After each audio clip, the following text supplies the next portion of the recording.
I'm Costa with the School of Cities, and it's my pleasure to welcome you to this April session of Knowledge Café featuring Dr. Alexander Reisenbichler of the University of Toronto's Department of Political Science.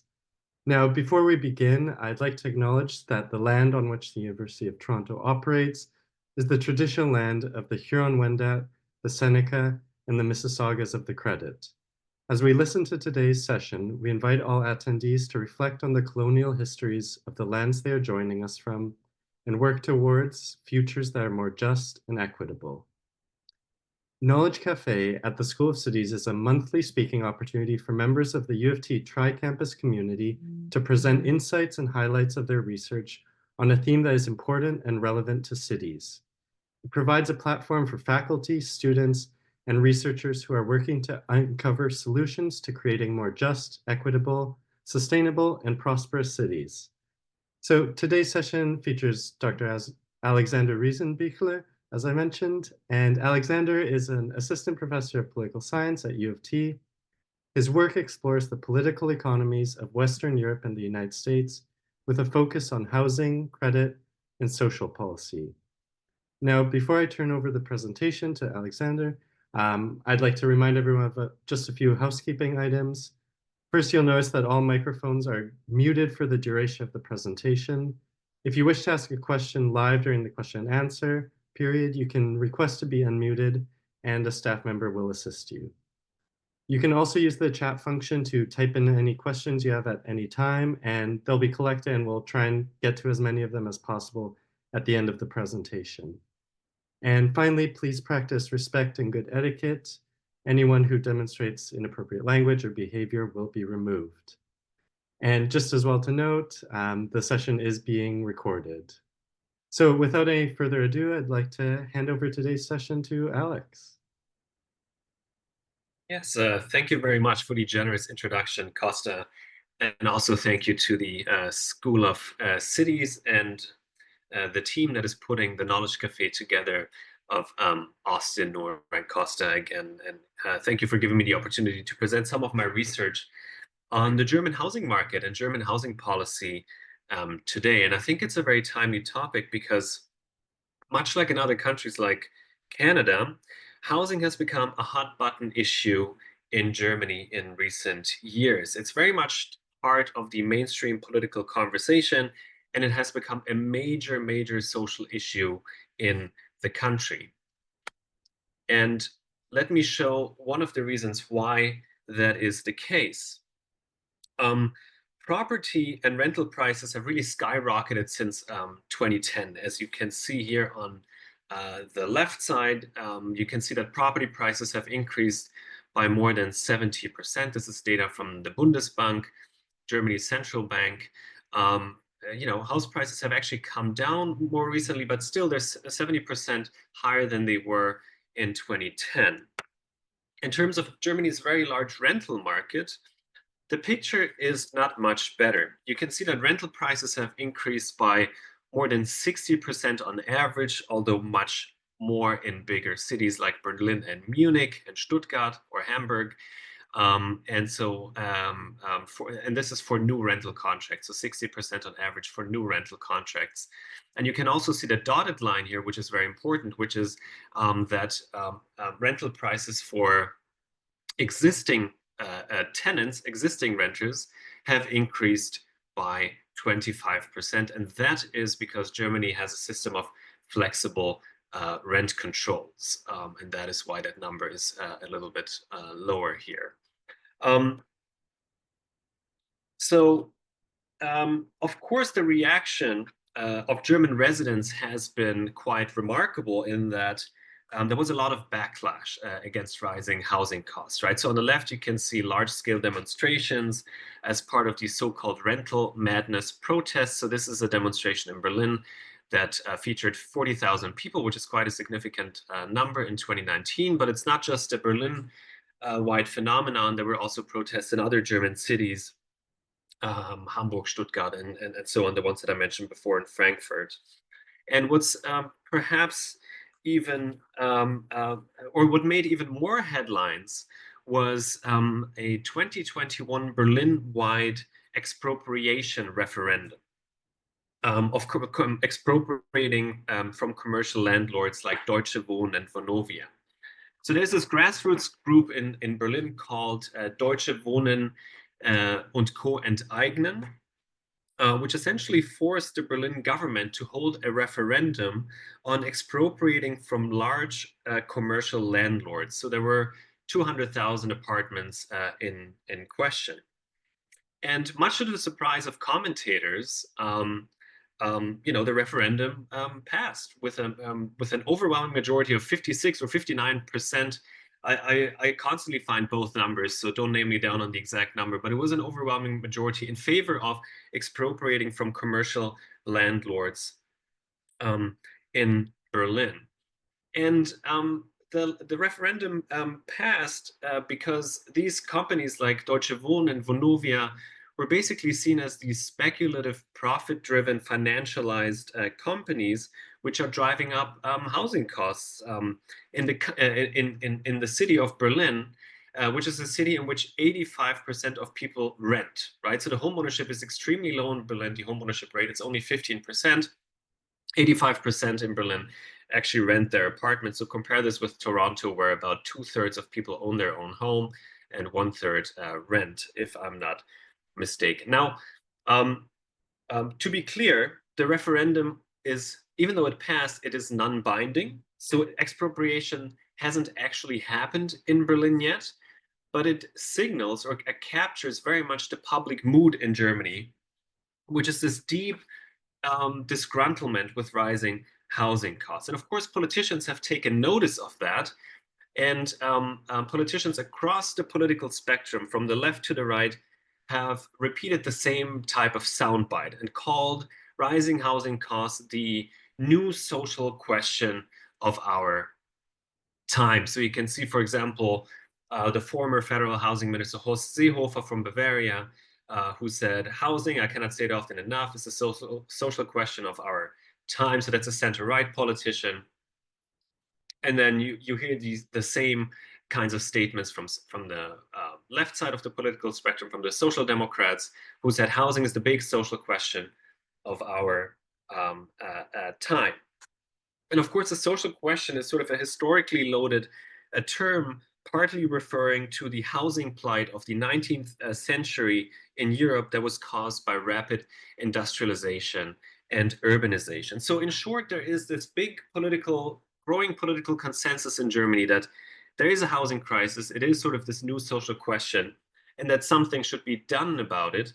Yet there is also a lot of disagreement in terms of the details and how we should go about doing that. And that Germany experienced this new affordability crisis now again is partly puzzling or surprising, given that the country has historically been known for its affordable, renter-friendly, and high-quality rental market. So on the right side, you can see that Germany has one of the lowest home ownership rates among rich democracies. So only every other household in Germany owns their own home, whereas the other half of the population rents their apartment. And it's also surprising because Germany has also historically been known for a functioning system of flexible rent controls and also a functioning system of social housing. And cities like Berlin were often considered to be, or were actually much cheaper than comparable global cities like London or Paris, attracting a lot of artists and other sort of people to the city, earning Berlin a reputation for being poor but sexy, in part because of its low housing costs. And finally, Germany's nation of renters, or renting was also always, affordable housing and renting was also always a key element of Germany's welfare state. So here, low rents and relatively generous public pensions have always reduced the need for home ownership in high age and for going into debt. That is also why you see much lower levels of indebtedness in Germany than in Canada, the United States, the UK, and the Nordic countries today. So, but today's housing affordability crisis is throwing some of these elements in disarray and challenging these elements today. So the question I want to explore today with you is what happened to Germany's nation of renters? How did we get here? And what are policymakers trying to do about it?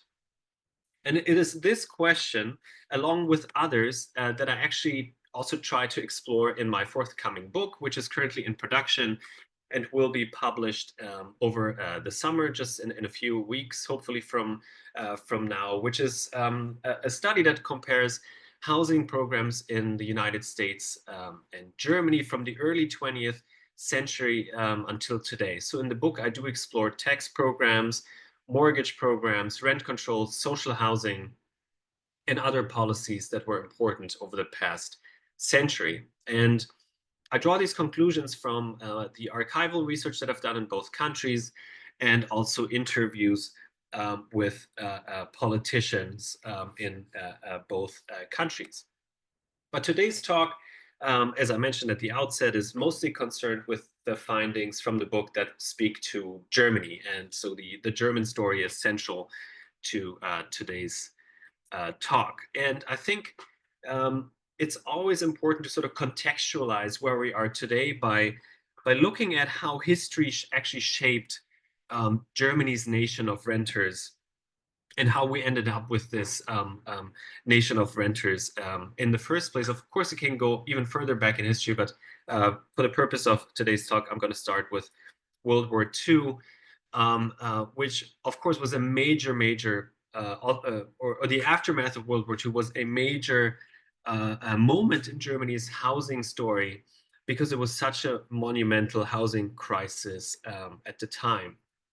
So housing affordability crises are certainly nothing new in Germany, and so let's have a look at what happened during Germany's housing market during World War II. So the destruction of World War II led to a housing deficit of 4.6 million homes that were either destroyed or severely damaged. So again, there was this massive housing crisis at the time in West Germany in those years. And so politicians responded with a mix of policy tools that actually ultimately brought about a housing miracle in Germany again. So they did manage to overcome this crisis, and they did so with the following programs that I wanted to highlight. So these include public-private social housing programs. And so the social housing stock was built by so-called limited profit housing associations. They're not technically non-profit housing associations, they're limited profit housing associations that were often municipal associations or church-based, union-based, and employer-based associations. And I do want to note two things about German social housing programs that are often misunderstood in the public discourse.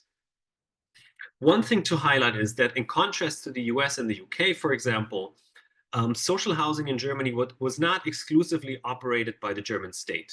Right? As I just mentioned, there were employer-based, union-based, church-based, and municipal associations that built and operated these social housing units. And while the German state was part of it, it was certainly not the only actor producing social housing in the country.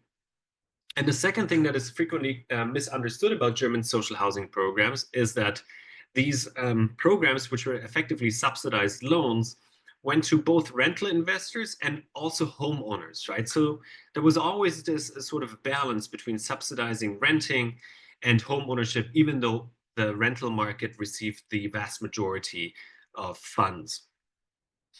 The German state also provided tons of tax subsidies, again, for building new rental housing and owner-occupied housing in order to support or to do whatever the state could to rebuild the housing market at the time. And you may not be surprised to also see strong rent controls at that time, because the housing shortage meant that a lot of people were doubling up in apartments. They were in cramped living situations. They were living in holes, and I mean, literally, actually, at the time, at least in the beginning, which means that the few rental units that were available would have skyrocketed in cost. So the German government tried to to not allow landlords to exploit the situation. But the bigger point here is also that there was a massive broad-based political consensus across the political spectrum to rebuild housing and to do everything they could to rebuild the housing supply. So both center-left and center-right parties were on board, and also parties further to the left and right to rebuild the German housing markets. And I want to highlight one more, what I think is an important thing here is that German industries and German industrial elites were actually on board with this too. So German industry had a huge interest in low-cost rental housing because for them it provided two main benefits. One benefit is that they could again attract skilled workers to industrial areas, right? And so it would promote labor mobility. So that was the first benefit. And the second benefit is that affordable rental housing also allowed them to pay lower wages because they knew if you had a cheaper apartment or relatively cheap apartment or affordable apartment, you could also pay them relatively restrained wages, which would help them maintain competitiveness in global trade. So manufacturing industries had an incentive to promote affordable housing. So you can see this with a quote from 1949 from one of the manufacturing industries.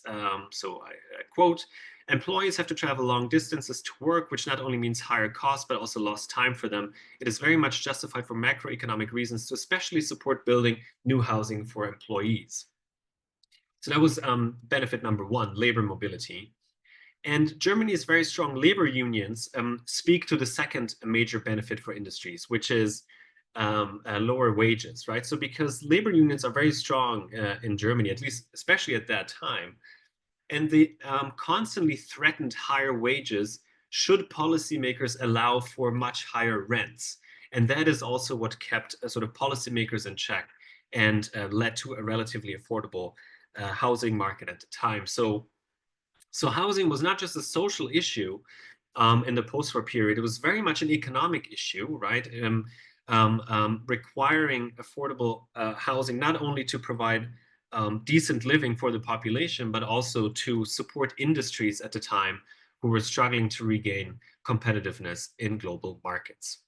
And what's really remarkable about social housing programs in Germany in the post-war period is this chart on the left. So for one thing, you can see that housing construction levels have been extremely high, hence a so-called housing miracle. So how Germany outperformed most countries at the time in terms of per unit housing units built, and so constant with numbers between 500 to 700,000 units built per year. And what's remarkable here is the share of social housing built in those years.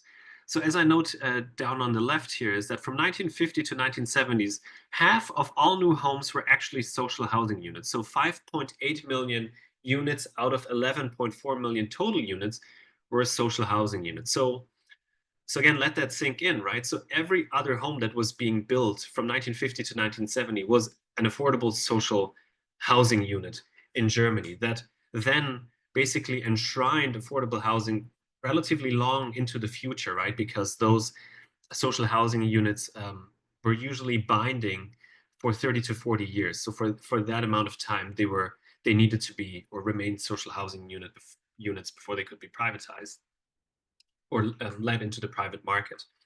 And I also wanted to show you a regional distribution of these social housing um, uh,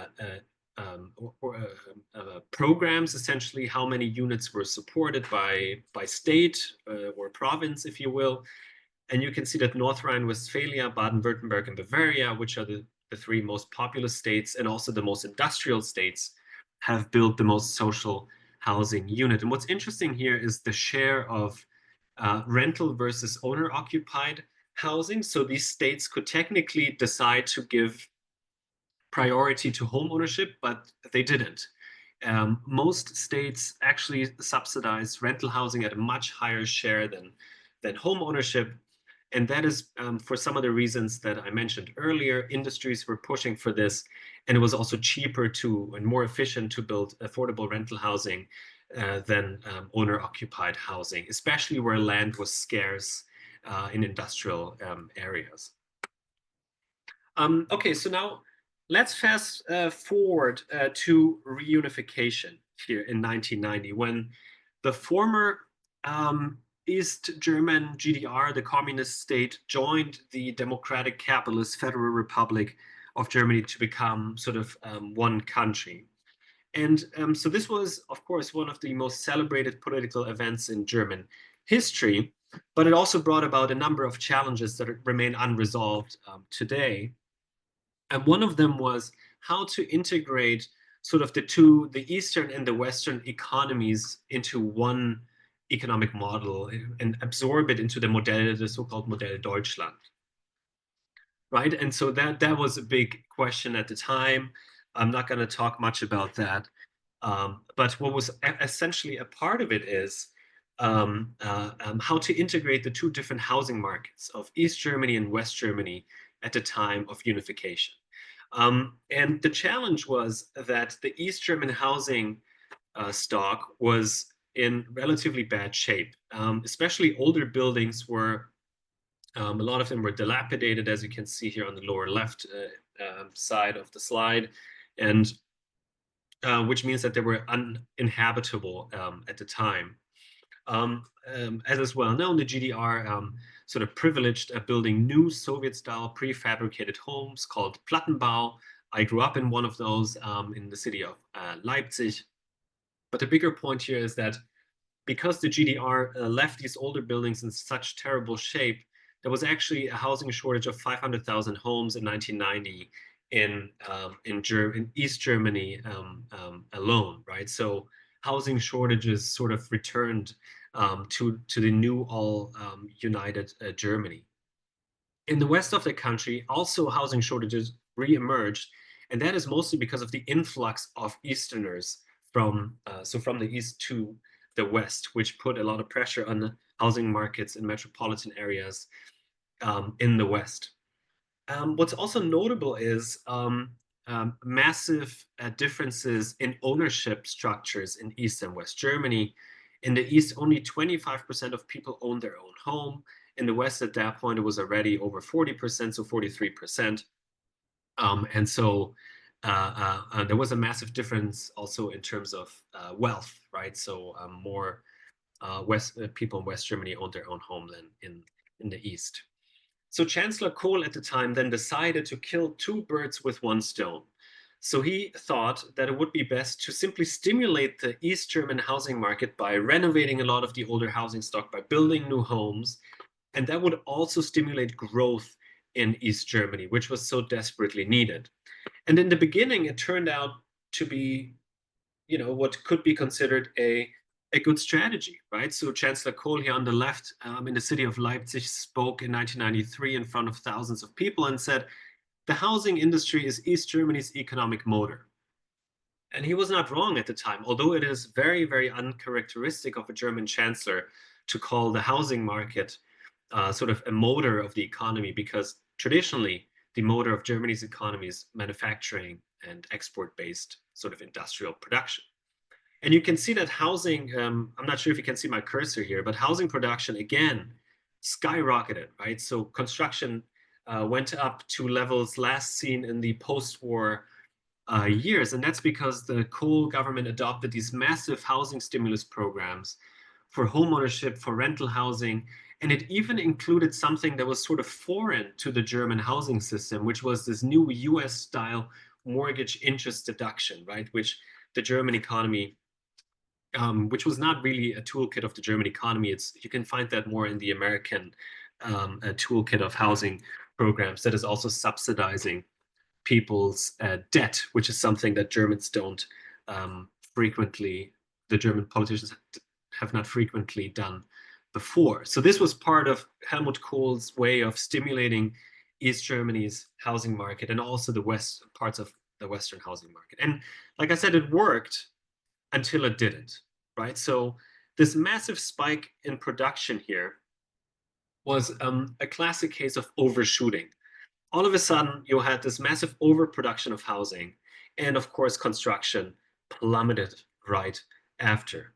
The result was that in East Germany, you had 1 million vacant homes in the late 1990s and early 2000s. House prices in all of Germany dropped. It was, in fact, the only rich democracy in the 2000s that did not experience an increase in house prices. In Germany, actually, house prices dropped to dramatically low levels. And I can speak from experience because I grew up in the post unification years. And when I moved into my first apartment in the city of Leipzig, it was really, really cheap. So there was a silver lining in all of this which was that housing was extremely high quality because all that housing stock had been renovated or newly built, and it was also very cheap. So for middle class households and lower class households, it was working class households. It was kind of a boon to experience those days. But at the same time, it was of course also paired with other economic problems. Um, so, um, um, but again, the bigger point here is that Germany in the 2000s, unlike any other country in the rich among the OECD, experienced this massive housing depression, so to speak. And also for Germany, it was a world upside down in a way because Germany was usually dealing with housing shortages in its history.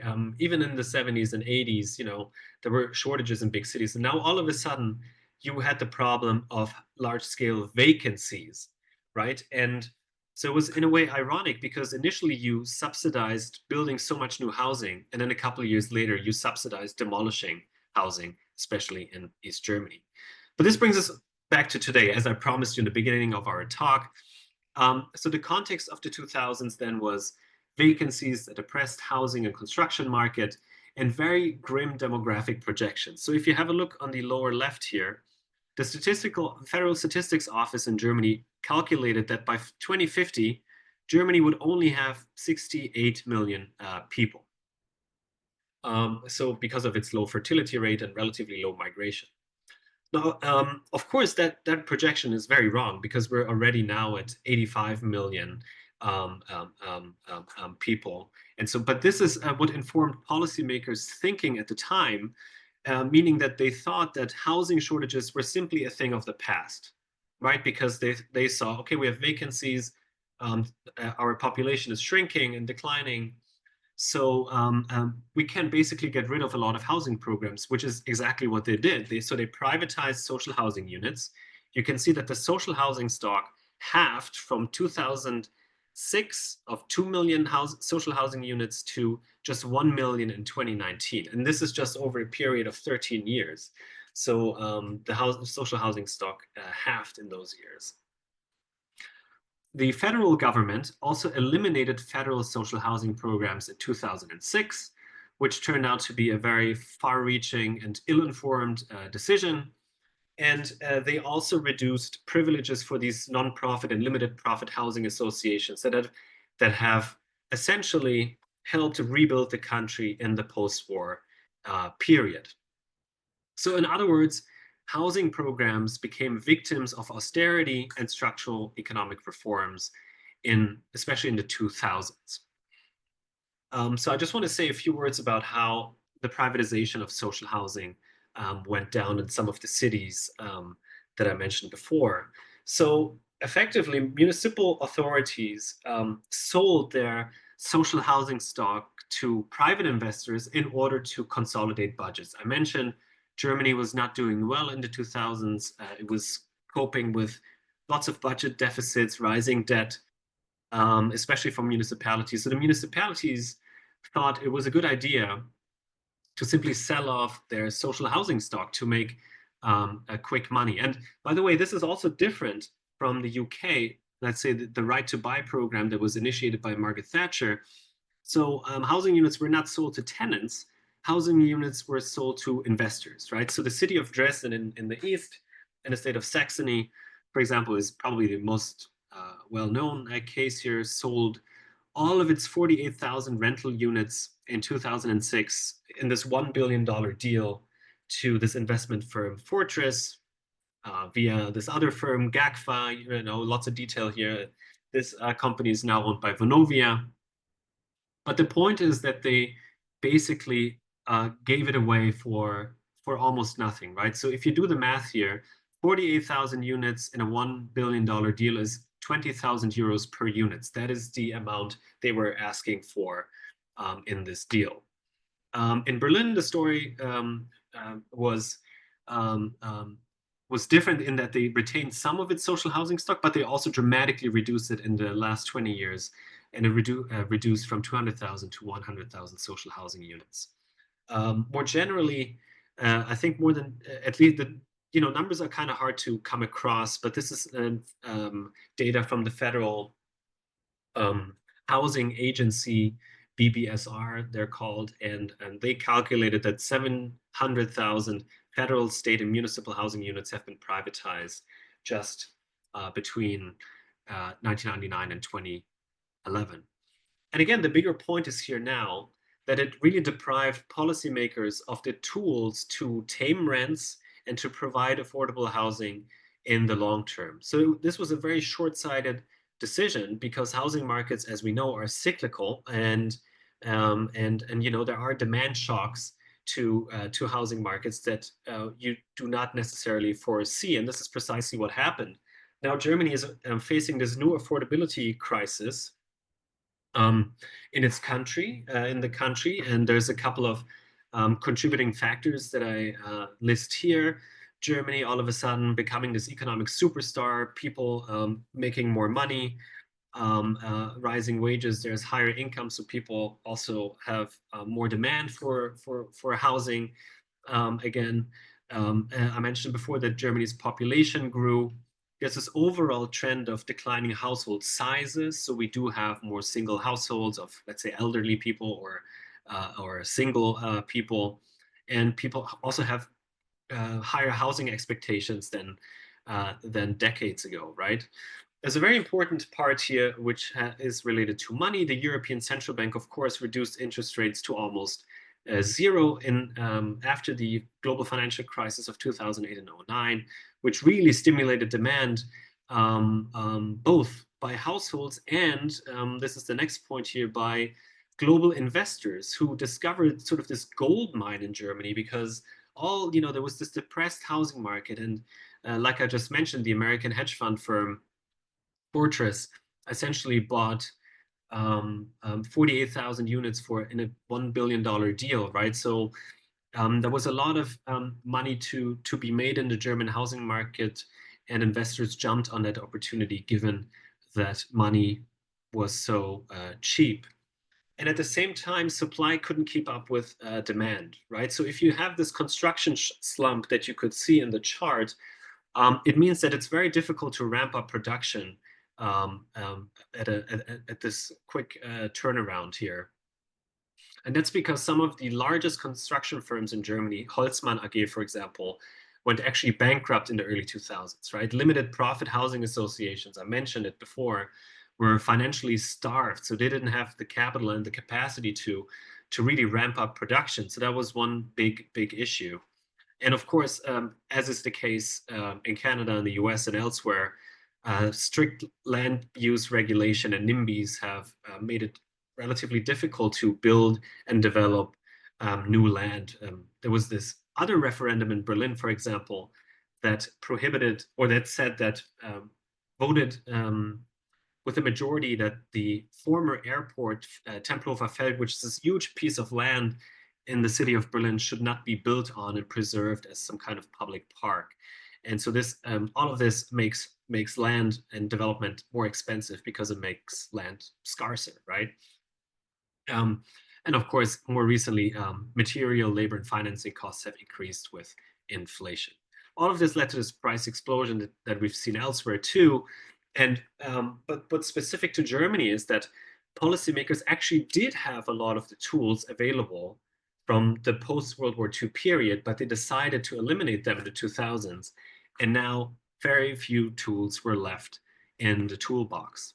So what were Germany's responses? And I'm going to wrap up in the next 2 or 3 slides here, just to give a heads up to the organizers.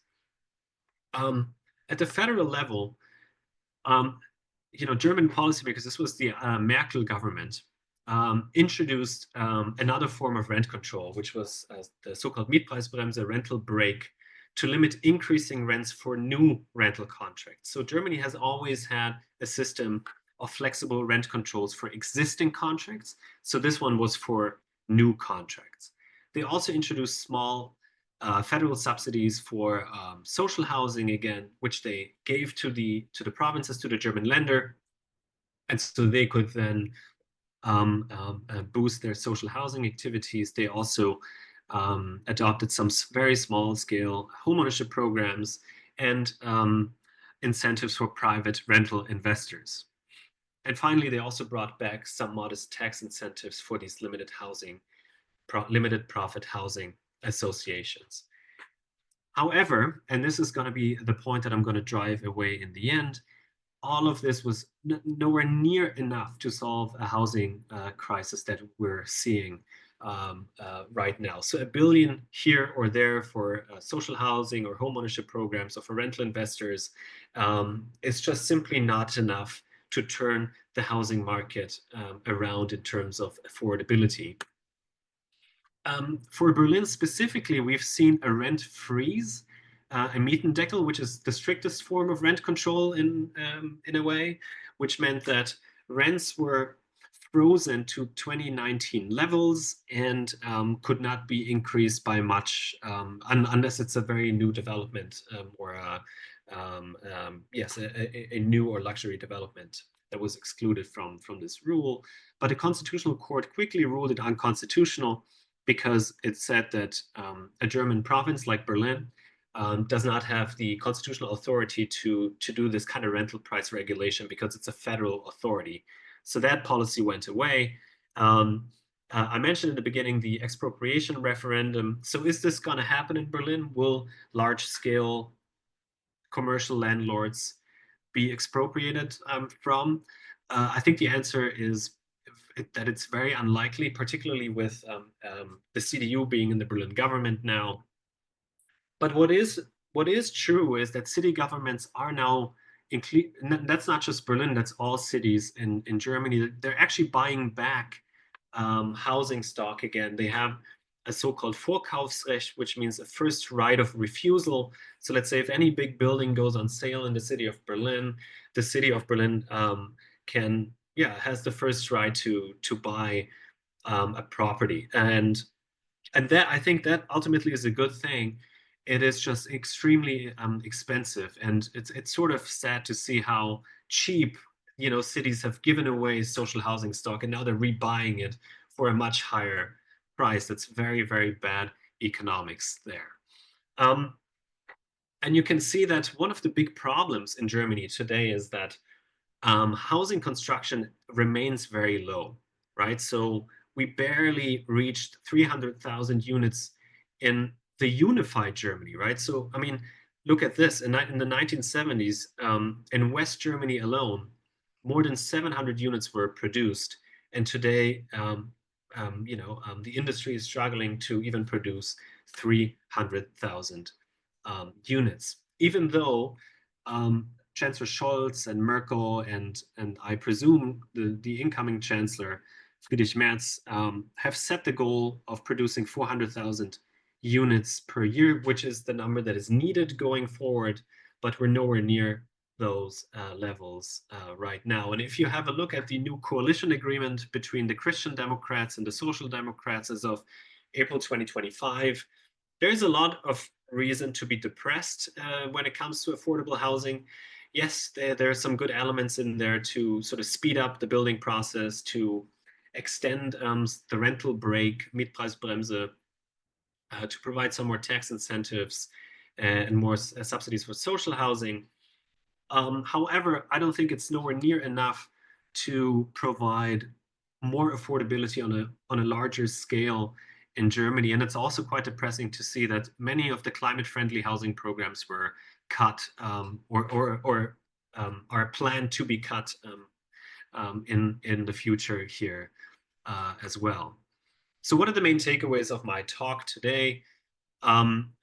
So Germany, so perhaps to start here, I want to emphasize that Germany's housing market today is somewhat dualized, basically bifurcated into insiders and outsiders. The insiders are those who have old and cheap rental contracts that are protected by rent controls, and of course, homeowners who have seen a tremendous amount of gains in home values. And there's also a growing segment of outsiders now. Those are renters who want to move. Those are newcomers to the country, people who have to relocate because of their jobs, or people who need to upsize because they're starting families, right? So those are outsiders in today's German rental market. But I do want to end on a positive note here, which is that housing crises, no matter how bad they are, can be solved. But it remains a matter of political will, right? And I say this because you've seen the German housing crisis in the post-World War II period, which was dramatic, right? Because there was, a massive shortage of housing, but also a massive shortage of capital. And German policymakers and industries and housing associations managed to produce this housing miracle. So I don't see a reason why this can't be happening again. But what is true and clear is that affordable and also climate-friendly housing requires a strong role of the state, essentially to support private and nonprofit actors through subsidized loans, tax privileges for nonprofits, flexible rent controls, making land available, and so on and so forth. But the point here is that one needs to go big. I think, like I said before, a billion here and there is not going to cut it. There needs to be a so-called bazooka, if you will, in order to make a real difference. And I think what helps here in order to get this bazooka going, and apologies for this rather um, uh, yeah, exaggerated metaphor, is that if housing is framed not just as a social issue, but also as this economic issue, I mentioned German industries in the beginning, this can really help garner support for housing programs. If you can make the case that affordable housing is good for industry, is good for the economy because it attracts skilled labor, it can help you keep wages it can keep wages down, and it can promote labor mobility, then I think there is more of a chance for success than if you just emphasize the social element of housing. And with that, I'll conclude, and I apologize if I've taken too long. Thank you. Thank you so much, Alexander, for those great insights into Germany's housing market. So now we'll open the floor to questions. We have just under 15 minutes for questions. So if anyone has a question, I encourage you to raise a virtual hand and someone can unmute you. And then we can go to questions in the chat.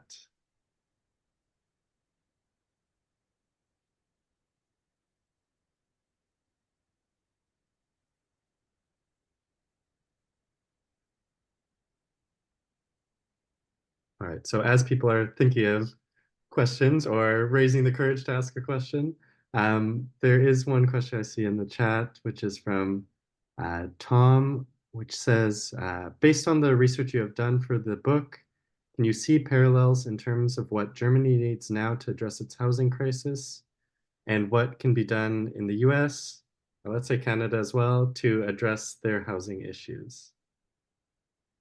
Yes, I mean, that's a $1 million question. I want to start by saying that, of course, every housing context is different, right? And one needs to develop sensitivities in terms of what, your national housing market needs, your local housing market needs, your regional housing market needs.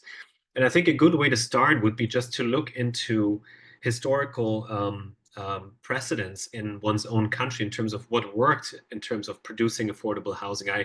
I think I went at great length in terms of explaining what worked for the Germans, what worked for the Americans. And I think it's very different there because affordable rental housing was basically a footnote in the American political economy, right? It was all about subsidizing home ownership, and which is where the vast majority of funding for mortgage programs and tax programs and other programs went. For the American case, I would make the case that simply shifting resources away from subsidizing the home ownership market to the rental market would be a start, because the balance between those two is absolutely unequal, and I think it's indefensible because it does raise equity questions and leaves the moderate income, lowest income households behind, and subsidizing middle, upper, and the highest income brackets in the United States. So I think shifting resources to the rental sector would be a start there. Thank you. Tom, hopefully that answers your question or helps somewhat with that $1 million question. There's another question in the chat, the next one down I've seen from iPhone Primary, which asks, what role do private landlords have in helping or hurting the housing crisis? Another big question. Yeah, another not so easy one to answer. I think, again, just speaking from the German experience here, is that private landlords, and those can be, yeah, let's say these housing associations, employer-based housing associations. So, for example, Volkswagen build social housing as well. So they can very much help sort of affordability questions if they put their funding into affordable housing for workers in order to attract them to, to live close to the plant where they produce cars, for example. So in that sense, the private sector is even needed for an affordable housing market because they also make um, capital available, and the state alone simply can't do it by itself. But I think what's important here is regulations and to and or what kind of private actor, right? So if you look at the case of Fortress, the American investment firm, if their sole purpose is to buy up cheap property and then sort of maximize their profits, that of course hurts the housing affordability crisis, and that is not a good thing. This kind of financialized way of thinking about housing, and so it's again, it's not a clear-cut answer. I think you need private actors in the housing market, but you need to incentivize them to do the right thing and not make rather stupid decisions in terms of selling off your social housing stock for close to nothing, right? So again, I don't want to demonize private actors. Some of them are doing really good things for the housing market, and others are not. It just kind of depends. Thank you. Another question from Inam asks, can you elaborate on the limited profit model? What rules need to be in place for it to be successful? Yeah, that's a good question. Historically speaking, for those limited profit housing associations, they benefited from tax privileges, right? So the income they generated from, let's say, rents, was taxed either at a very low level or was tax exempt, and so they could compete with private market developers, and also could at the same time pay demand lower rents. At the same time, um, what needs to be done now, I think, is again to raise those tax privileges and also strengthen the connection between social housing programs and funding that go to these limited profit housing associations, because that is what historically has been the case. So when I told you that half of German housing units produced from 1950 to 1970 was social housing, the vast majority of those social housing units was produced by these limited profit housing associations. And again, and they receive the vast majority of social housing funding.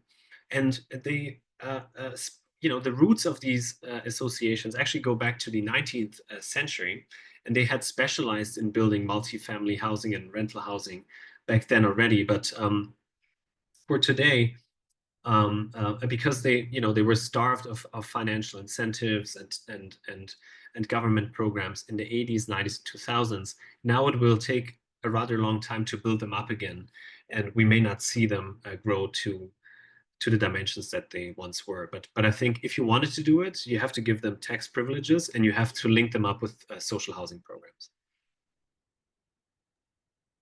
Thank you as well for that answer.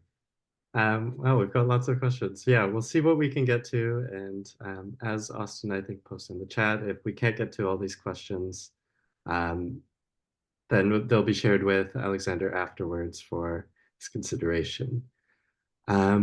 Another question comes from Melinda, which is, what is the state of community-led housing and community land trust models in Germany?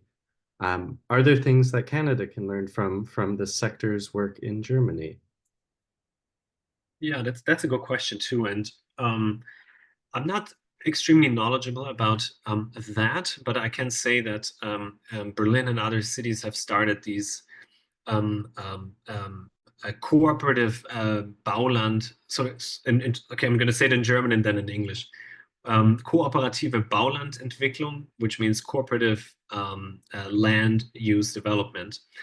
And basically, what that means is that in order to develop land in the city of Berlin, you need to have 30% social housing now as part of that development. You need to have sort of daycare spots and elementary school spots and provide the facilities for that. So I think that is essentially not a bad model. But it's still relatively new. I think Berlin started this in 2019, so it's too early to tell how successful it's really been. So, not very many housing units have been built through those types of models yet. But I think, anything that can be done should be done. And I think this is one of the things that one could look at for inspiration. So, yeah. Thank you. Yeah. Now, Noor asks, would you say that the issues with the housing market in Germany began when the idea of housing was looked at more of as an individual investment as opposed to a way to regulate the economy? Yeah, it gets at a really important question, which is sort of the financialization of housing. And so there is survey work being done by colleagues of mine and also by myself and co-authors. And we found, and all of these studies found that on the micro level, on the individual level, people really don't like to see how in Germany, people really don't like to see housing as a financialized asset. They really do think housing is a place to live in. And so this idea of, housing as an investment, yes, it's gaining traction, but it's not a preference. And I think it's because market developments are the way they are, many Germans are feeling the pressure to think about it this way, but we found that it's not necessarily their preference. And in fact, for the surveys that we've seen, they really support radical policy measures such as expropriation and other things that in other countries are perhaps not so prominent. So I would say there's this tension of, yes, you're being forced to do this on the one hand, but on the other hand, it's really not your preference. You really do think housing is a place to live and or should be a place to live and not an investment. Well, since we only have a couple minutes left, I think this is as good a time as any to wrap things up here. So I want to thank Alexander as well, so much for giving this insightful talk and uh, teach us all about Germany and the housing issues that are going on there. And maybe there's some inspiration for what we can do here as well. So thank you as well for everyone who attended this afternoon. Our next and our final Knowledge Cafe of this academic year will take place in mid-May. So please watch our website and our social media channels for more details on that. Finally, I'd encourage everybody to subscribe to the School of Cities on whatever social media channels you like to use, and we'll post updates on Knowledge Cafe and all the other great and exciting work that we do. So Asta has posted a chat, link to that in the chat, and thanks again to everybody for taking part today. Thank you very much, everyone.